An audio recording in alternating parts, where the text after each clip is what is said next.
এই দুর্দিনে বাংলাদেশে ওনারা থাকেন, সংস্কার করেন, সংস্কার করে একটা নির্বাচন দেন দেশের ভালো মন্দের জন্য। এটা আপনাদেরকে ধন্যবাদ জানাই। আপনাদের কার্যক্রমে আমরা অধিকাংশ ভাবে খুশি এবং সন্তুষ্ট। তবে আপনারা একটু ভাবেন, একটু চিন্তা করেন, একটু দেখুন। আমাদের কিছুদিন আগে আমাদের দেশে গোলাগুলি হয়ে অনেক ছাত্র জনতা মারা গেছে, এটা সম্মুখ যুদ্ধে মারা গেছে। কিন্তু আপনারা কি জানেন, রাত্রে ঘুমের ভিতরে, ঘরের ভিতরে ঢুকে, ঘুমের ভিতরে ঢুকে যারা হত্যা করে তারা তাদের সহ নির্মম। এমন ইতিহাস বাংলাদেশে পর্যন্ত হয়নি। তারা দ্বিতীয় প্রথম ইতিহাস রচনা করলো।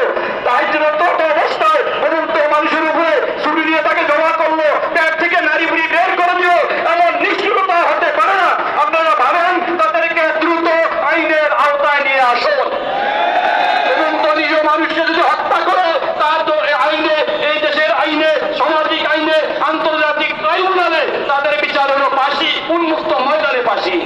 আমরা এই ময়দান থেকে এই দুষ্ট দুরাচারদের ফাঁসি চাই। কি বলেন আপনারা? 2 নম্বর, অতি সত্বর এই সমস্ত সন্ত্রাসীদেরকে এই পাবলিকের নামে কোনো কার্যক্রম করতে দেওয়া হবে না। কাকরাইল ওলামাদের হাতে তুলে দিতে হবে, টঙ্গী ময়দান ওলামাদের হাতে তুলে দিতে হবে। এদেশের 6টা ভোট আছে বাংলাদেশে, এই কর্মী ভোট, এই ভোট এবং এদেশের জাতীয় মাদ্রাসা, হাজারি মাদ্রাসা, পটিয়া মাদ্রাসা, সমস্ত মাদ্রাসাগুলি এই ভোটের আওতাধীন। সমস্ত ভোট এই সোরাই নিজাম এবং আমাদের সমর্থনে তাবলীগ করে।